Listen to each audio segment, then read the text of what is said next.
Before Elvis shook his hips, before Chuck Duck walked across the stage, there was a shy, soft-spoken piano man from New Orleans, Fats Domino, the man who made America dance, before rock and roll had a name. Born Antoine Dominique Domino Jr. in 1928, Fats grew up in the heart of New Orleans where the streets breathed music.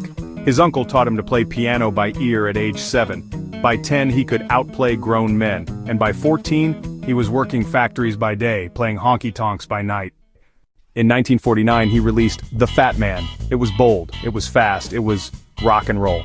Long before the genre had a king, Fats had a hit. It sold 1 million copies, one of the first ever for a black artist. Boom boom boom, with that rolling left hand and steady backbeat. That wasn't just rhythm and blues, that was the birth of the beat. Fats kept stacking hits. Ain't That a Shame, Blueberry Hill, I'm Walkin'.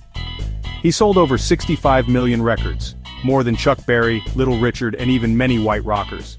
But when Pat Boone covered Ain't That a Shame, with a bland, whitewashed version, guess whose version hit pop radio?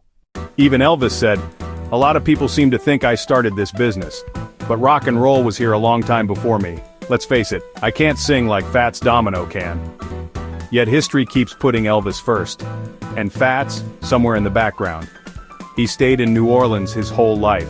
He didn't chase fame, he just played and changed the world.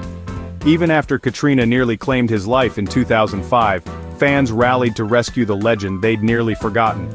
He made rhythm roll, he made pianos cool, he helped build rock and roll before they ever gave it a name. Remember his name, Fats Domino, not a footnote, a foundation. Black history is purposely being erased. Help keep it alive with the Black History Vault, preserving the stories that shaped our world. Find us on YouTube. Like this video, comment, and share.